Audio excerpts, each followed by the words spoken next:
A school district seeks your advice. So you as a specialist in sports law regarding each waiver form, all of the student athletes are minors. Based on your knowledge of the law regarding minors and waivers. So we talked about minor, right? Minors. Would you recommend that a waiver form be used?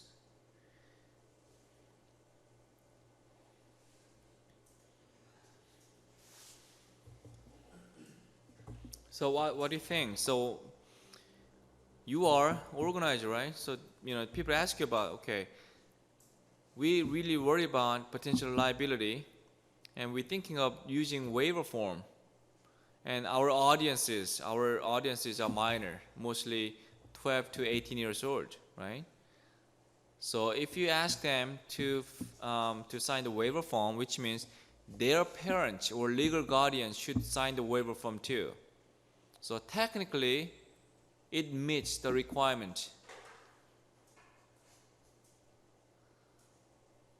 But like I said, Washington State, Utah State, and Colorado State, 3 sister states,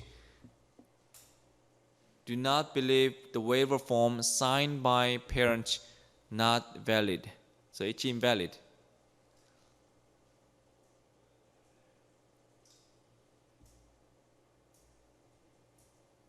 But you still advise they have to have the waiver form? Very tricky questions. Is there any chance to sign a waiver form by both of minors and parents? Yeah. Usually when I say the minor waiver form, which required to be signed by the participant who is a minor and his or her parent. The student and their parents should both of them should sign. Yeah. But still, from the Colorado case, the waiver form was signed by David Cooper and his mom. But at the Supreme Court, they said the waiver form was not valid.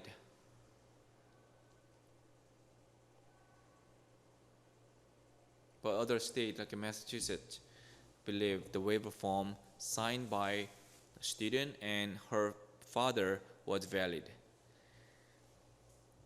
So split decision in the United States. However, I'm asking you, what would you do? How would you advise this organization?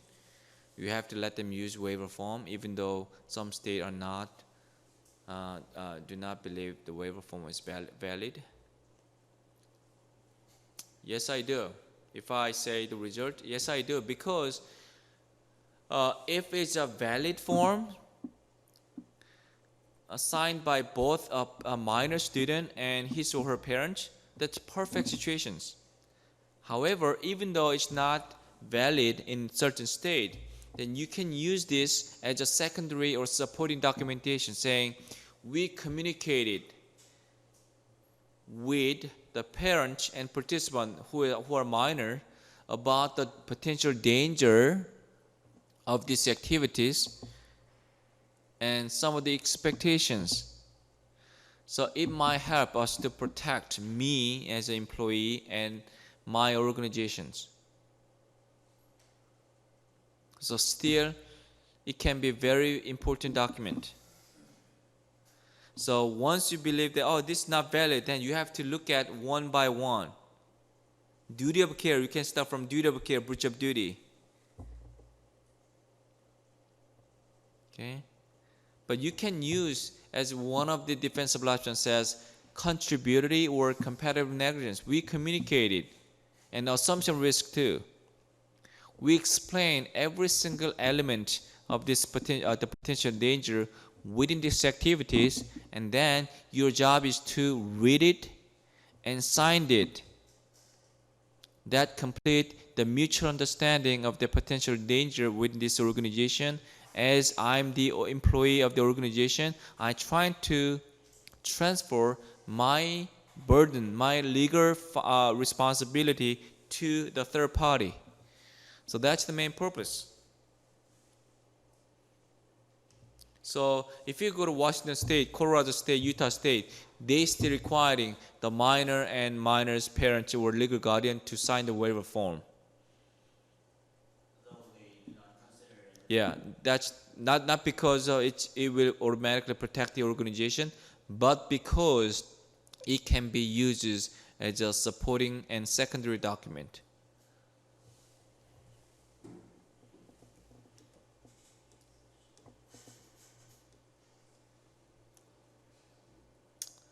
Okay, so this is this one of the question of the midterm will be coming out of this statement.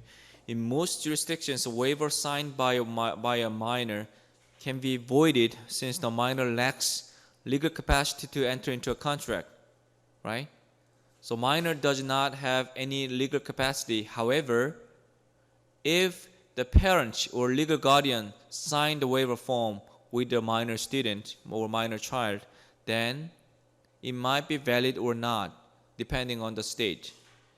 But likewise, in most jurisdictions, parents cannot give up their children's right to sue.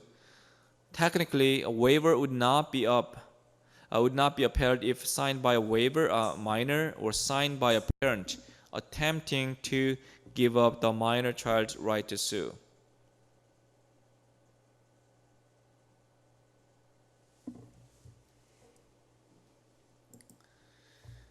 So first context was minority, right? Because this contract, so you have to meet all the essential component for the contract. So minors does not have any legal capacity. Same thing. If a minor trying to sign the cell phone, like a 2-year contract or 1-year contract, the SK Telecom, LGU Plus, or KT, they cannot do anything because minor student, high school student does not have a legal capacity. Even though they signed the 2-year contract with certain mobile company, the contract will be void instantly. Will be void. VOID. 무효. Will be voided right away. Okay. The second, public policy. Public policy. Contract to commit a crime. So think about contract to commit a crime. And one of you, I mean, let's say Chris. I mean, Chris and I had a plan to rob a bank. And then we signed the contract. Okay, you're going to do this, and I'm going to do this. We are a team, great team. And let's meet at 2 p.m. tomorrow at a certain location. And he did not show up. What's going to happen? Can I file a claim against Chris because he breached the contract? He signed the contract, but he didn't show up. So I'm going to file a claim against Chris. No way, because that's the violation. That's the direct, in opposite direction of against the public policy. Okay. So likewise, the medical doctors, you cannot assume the medical doctors or surgeons can make a mistake. So medical doctors or any hospitals cannot require or ask the patient to sign the waivers. That's a direct opposition against public policy. Same thing, robbing a bank. This society doesn't allow the medical doctors to make a mistake. Right? If they ask you to sign the waiver and they make a mistake, and you became quadriplegic, disabled, and then you cannot file a claim against the surgeon who operate your surgery because of waiver form. If it happened, then there's no way you can get some financial compensation, because that's the violation of public policy.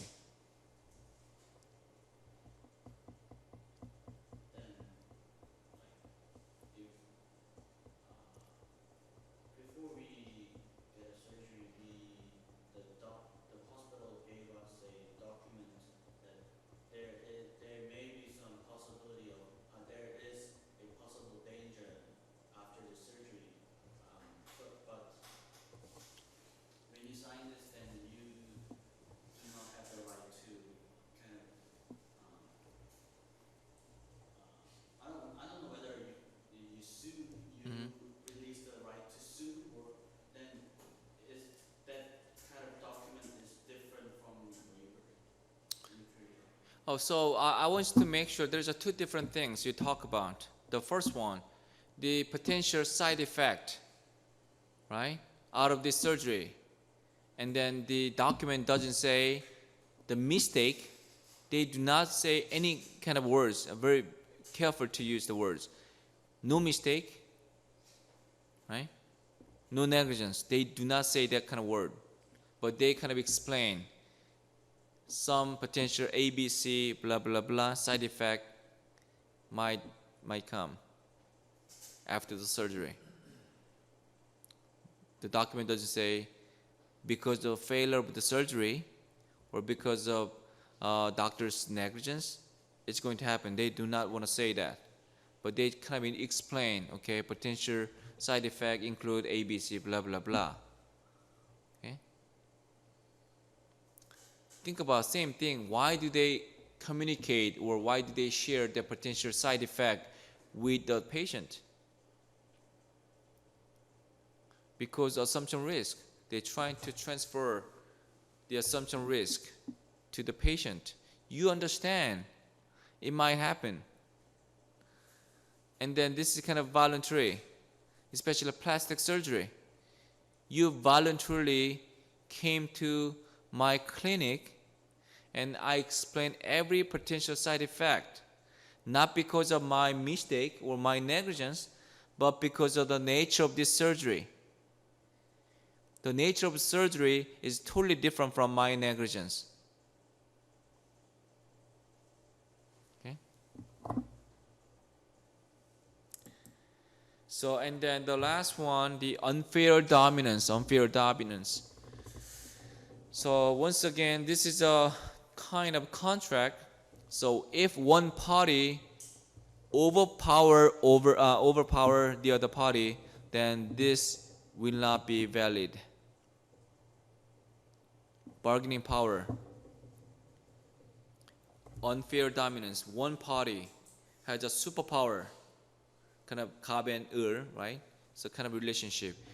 If I, the owner of the ABC company, you are one of the employee, and I ask you, can you do this for me, even though it's not related to your duty and responsibility explained by your contract. However, you are willing to do it because the owner has unfair dominance. Right? The status of these two parties is bigger and bigger, then probably unfair dominance get bigger and bigger too. So disparity in bargaining power.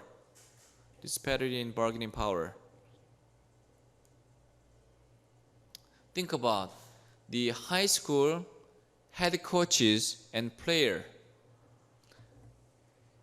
Basketball player in high school and coaches, the player more likely to do whatever his coaches do, right? Same thing. Doesn't openly share the unfair dominance between the player and the coach. However, in reality, we assume that the player, high school player, just little kid, has to listen to whatever his coach says or her coach says. Okay, so that's the unfair dominance. So if it's the case, the contract may be voided right away. Okay. Also, sometimes it happens. I'm going to explain this concept more in depth later. But agent, I'm the agent, and you are the player. I'm going to ask you, hey, can I buy a drink? Okay, you say yes. Okay, so I'm going to buy a drink again and again all night. You're drunken. And then I'm going to give you my contract. Okay, this is a great deal. Would you sign this contract with me? I'll be your agent. Okay, sign the contract. That's a legal incapacity. So tipsy, mental disability, some of the unique condition, the contract will be voided. But think about the unfair dominance. I'm okay condition. I don't drink. I never drink, and then you drunken. So think about mental capacities, the unfair dominance. I can ask you to sign the contract. I can lead you to sign my contract. So that's kind of example of unfair dominance. Or I'm going to explain one of the case in this PowerPoint. I think that's the Whittington and Fay and Theater College. So I'm going to share.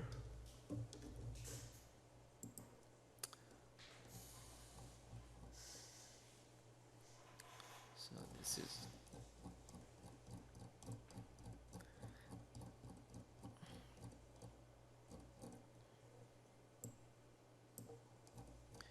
Okay, Whittington, let's take a look at the Whittington first. A nursing student had to participate in a field trip to an out-of-town hospital. There was a no alternative assignment if a student chose not to attend. Each student was required to sign a release form prior to participating, or the student was not permitted to go on a field trip.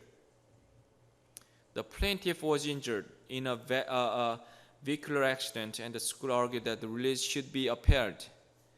The court disagreed, as it held the student, under the circumstances, could not give her free and deliberate consent.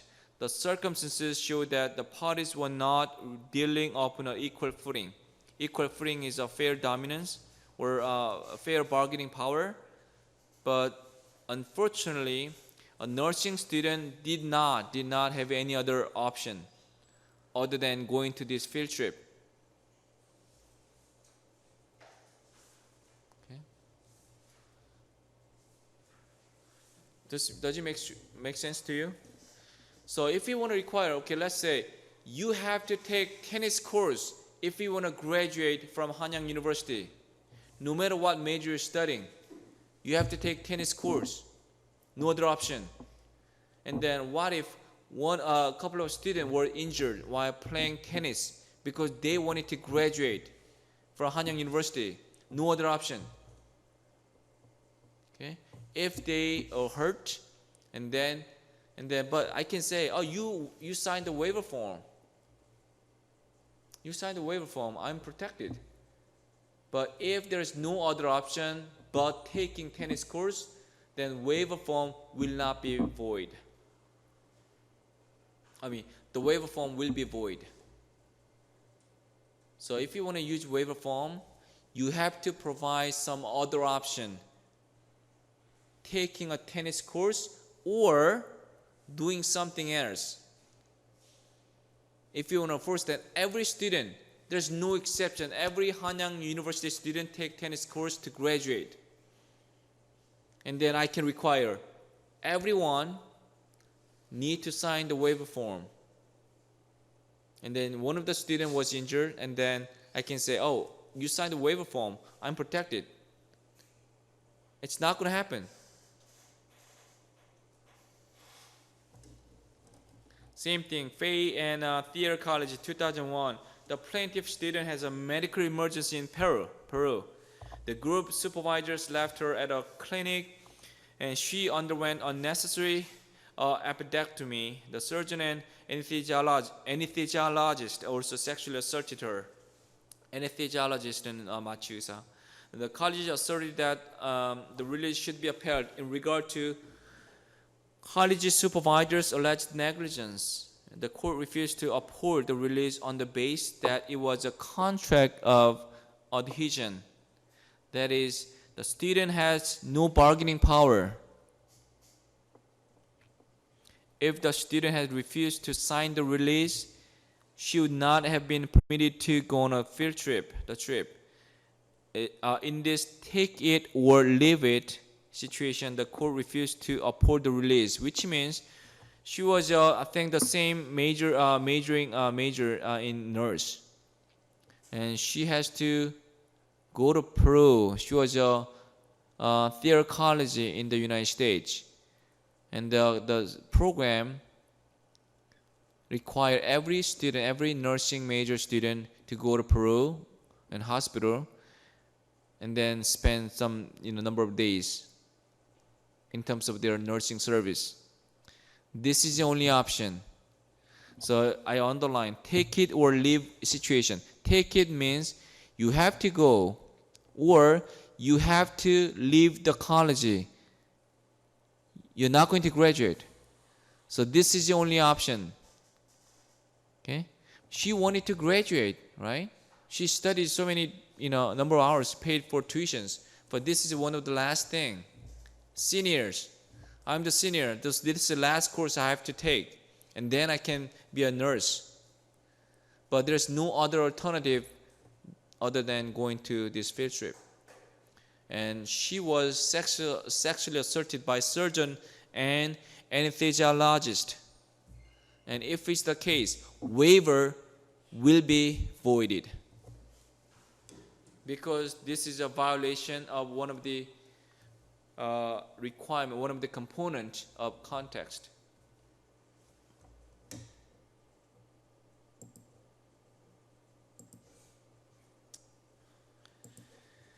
Okay, and then so we talked about the three components of context. Number one, minority. Second, public policy. Number three, unfair dominance. So I just skipped just one case in terms of public policy. William versus Cox Cable Company. So this is William is a law school student. He was a third-year law school student, was going to University of Chicago, one of the top law school in the United States. So she believed that she knows the law a lot. And then she participated in the marathon in Atlanta, Georgia, in the summertime. And then unfortunately, the weather was more than 100 degrees, about 40도 in the summer, hot weather. Think about the situation, 100 degrees, and then very hot day in the summertime. And then he was hurt. And he filed a claim, the marathon organizers and steps and etc. And finally, he let it go on the defendant, but cable company sponsor, who he believed has a lot of money to compensate his injury. So he kind of smart to bring up very touching issue, public policy. He signed the waiver form. Absolutely, the organization actually required him to sign the waiver form. Whatever happened in terms of mere negligence level, then I will be responsible for my own injury. But he believed that organizing marathon event with over 100 degrees in the Atlanta, Georgia, must be violating a public policy. How could you do that? And also, not enough drinking water.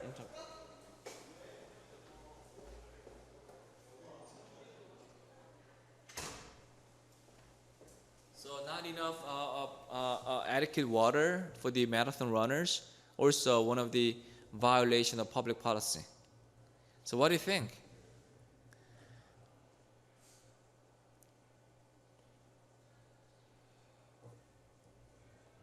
So this is two key issues. So violate Atlanta, Georgia, violate the good morals of Atlanta, which means this is a dangerous event. This is kind of similar to rob a bank. You're trying to put people who live in Atlanta in danger. Okay? And second, it is a disparity in bargaining power, because there's notion of coercion, saying if you want to run this marathon, you have to sign the waiver form. So he said this is a kind of a coercion,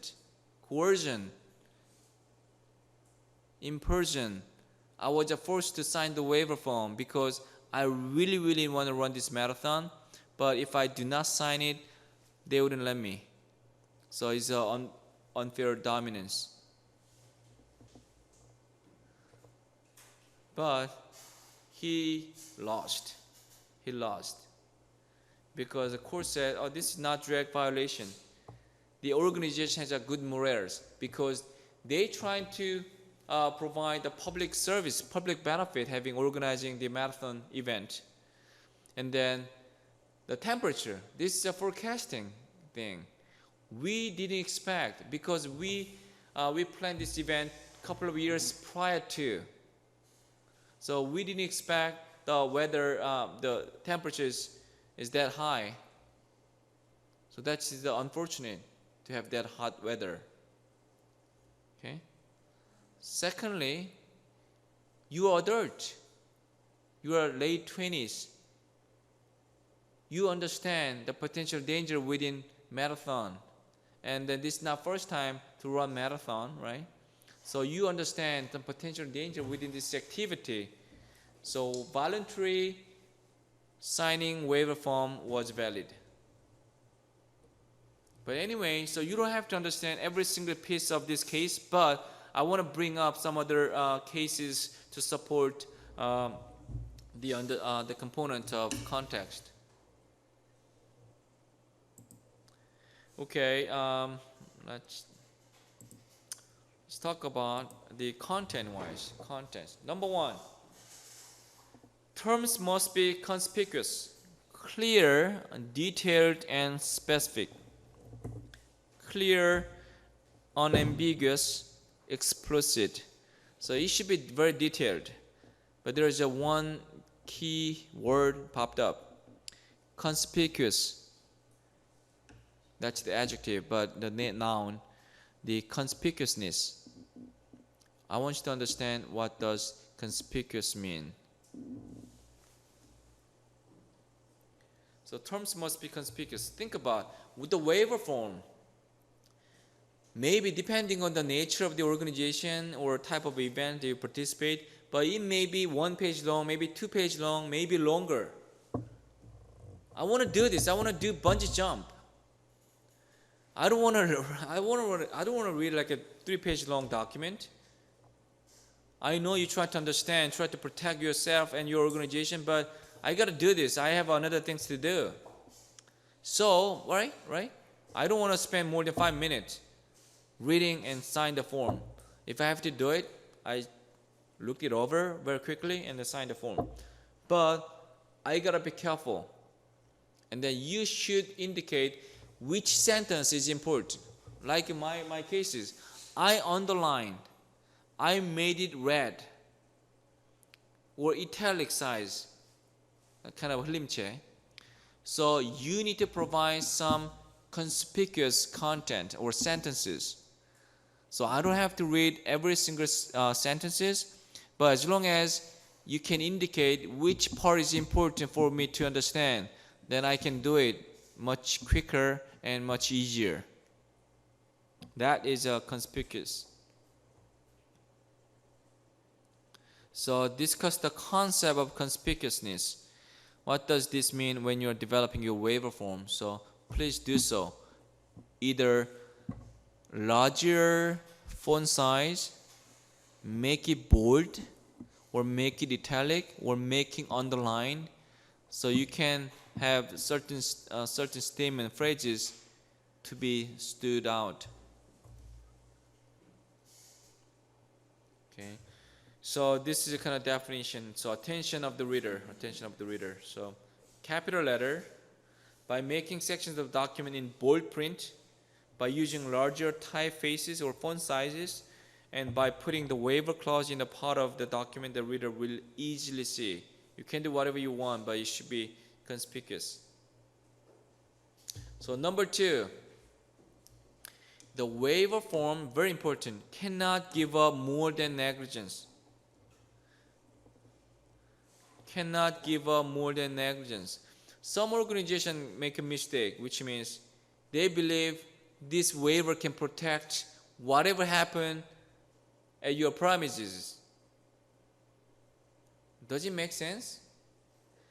If I sign the waiver form at Disney World or Disneyland, if somebody hit my face and there's no security guard around, then I don't want to give up. I don't want to give up the right to sue against this person who hit me in my face and security guard who was hired by Disneyland. Because somebody hitting me on my face, in my face, is assault and battery. This is a part of a criminal law, criminal behavior and civil behaviors. Right? So only only waiver can protect the organization for negligence.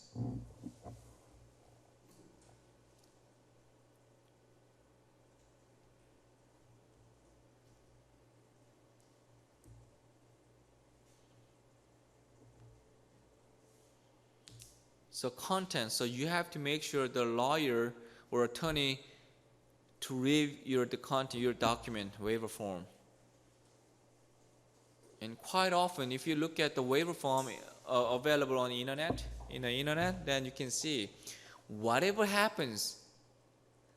When there's some quotation, I will give up whatever happened, whatever danger I face during this event or that at this premises. That specific phrases will not protect you and your organization if something happens. So in your role as a manager, exculpatory agreement, I want you to consult with attorney. You can hire hourly basis. You can hire 1 or 2 hours, and then you are not responsible for making this content, making this document. This is not your job. Your job will be supervising all these activities, but lawyers can help you to develop this document. Not necessarily you can develop your own legal document. This is not your job. This is your attorney's job, and then you can assign this job to attorney. Exculpatory clauses should be conspicuous, clear, and unambiguous. And do not use group release forms. So this is one of the problems. If we want to invite a groups of students, what do? We can actually pack up pages, this waiver form, to the teacher. Are you a teacher? And you say yes. Okay, how many students? 30 students. So this is your 30 copies of waiver form. Can you get the signature from your participant, your student? We have to monitor. Instead of assigning a person, a leader of the group, to get this waiver form on behalf of us, we can monitor. We can invite this kind of classroom and briefly explain this waiver form. I want you to share potential danger within this activity, kind of a briefing section, and write and record what you say. So this can be potential supporting document just in case. And instruct employees to give adequate time to read and never say the waiver is a meaningless or just policy. Do not say. Once you say waiver is meaningless, then in a court, okay, your waiver, the authority of waiver form will be reduced.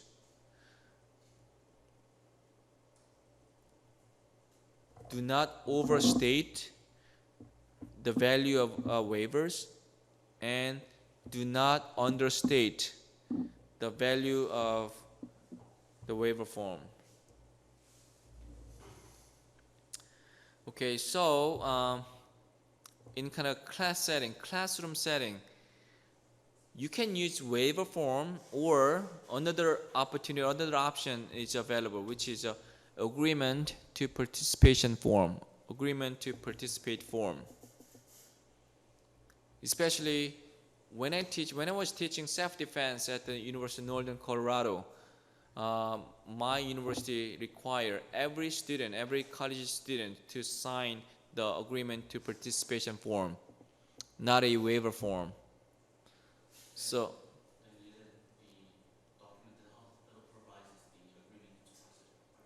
yeah, agreement to participate form, same thing. This is not waiver.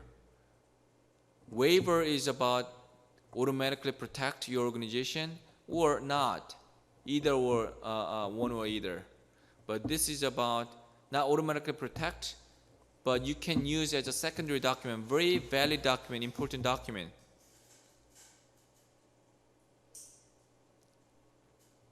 So obviously, you need to explain, you need to provide and hand over some of the key information to the patient or to our audiences or your client or customers. and then make sure you did it. You disseminated the key information and they understood. If it's case, then they need to sign and then submit the document to me so I can keep this document. So there are 3 essential components for this to be good document, valid document. Number 1, nature of activity. And second, expectations of a participant. And the last one is condition of a participant. Same thing, when I was teaching self-defense in 2002 at the University of Northern Colorado as a TA, I was teaching 3 classes, 8 o'clock in the morning. In Greeley, Colorado, think about it, in January, very cold, extremely cold. Okay, and nature of activity.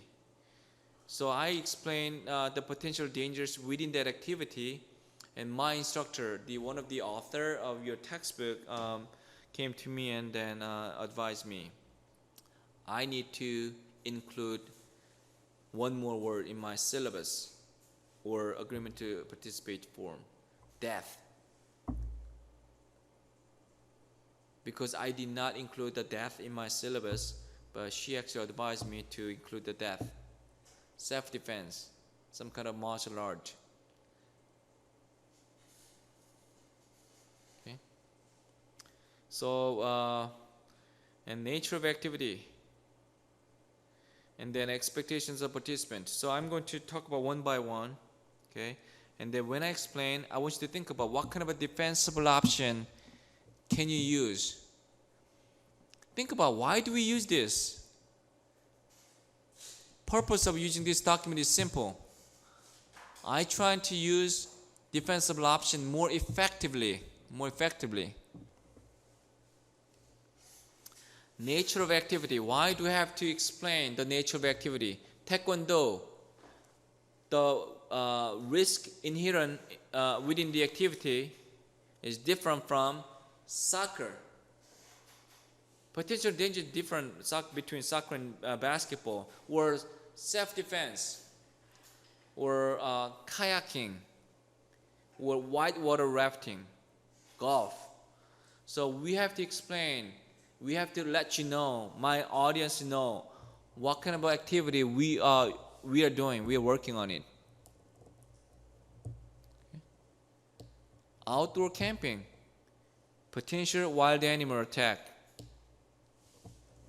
So let participants know you're doing whatever you can do, communicate necessary and important information about program. This is one of your duty of care as an instructor. Second, dissemination of risk information, So you gotta be careful to thoroughly cover the potential risk, potential danger within the activities. So duty of care, breach of duty, so you can complete your duty of care. Number 3, strengthen your ability to use the affirmative defense of primary assumption risk. Since the participant is voluntarily encountering the inherent risk, which means once you explain, okay, we're going to beginning level of self-defense, we're going to do some motion, kicking, punching, or partnership kind of activities, etc. So I want you to understand what we're going to cover. That's one of my duty of care as an instructor. You are my client, you are my business invitee. So one of my duties is to explain what we're going to do. So please do not say, Dr. Park did not explain the nature of this activity. Please do not say that. So I'm going to explain in a written document. And written document can be legal document sometimes.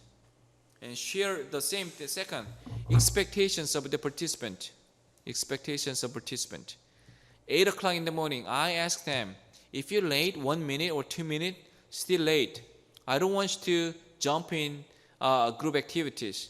You have to do your own warm-up exercise, 5 minutes or 10 minutes. And also secondly, barefoot. I want you to be on barefoot. Take off your socks. Okay? All the martial art should be done on a barefoot condition. So I don't want you to slippery. So share your expectations. So if they're late, just in case, or if they did not take off their shoes, I'm not going to let them in the group activity. But if they want to do it, then I can say, oh, this is a contributory or competitive negligence. I warned you, and then this is my this is my policy in the classroom. You violated. You did not listen to my policy, and then you were injured. Then this is not my fault. I'm not negligent. You created your own injury. So try to minimize my potential liability and then transfer to the student body. And number 3, conditions of the participant. Condition. Are you okay? Are you healthy? Did you have any problem, heart attack, or any prior surgeries? So you need to be honest. You need to share what kind of medical condition, physical condition you have. Okay? If you fail to do it, if you have a heart attack, I'm not going to be responsible because I didn't know. You didn't tell me. I gave an opportunity to share what your physical conditions is and are, then you didn't share it, and then you breach of your duty as a student body, as a participant. So you are negligent on your own. So agreement to participate form. So this is kind of your future roles. Always use an agreement to participation form. This is one of the great way to protect yourself and organization. Okay, and then include 3 sections. Once again, what are those? Nature of activity. That's number 1. Second, expectations of the participant, and number 3, condition of the participant. Okay, and then have participant agree to follow the rules of conduct to make experience enjoyable and safe. Okay, so as long as you can provide this information enough, then more likely you will be protected.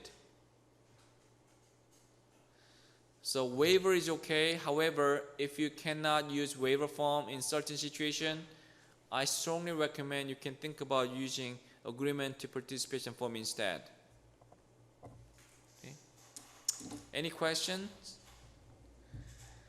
Okay, so if you haven't done your especially Park Jong-won, you missed the assignment. I want you to do as soon as possible, right? And then we have a guest speaker coming in next week. Okay, so he has more than 2 hours at least. So he will present about an hour or so.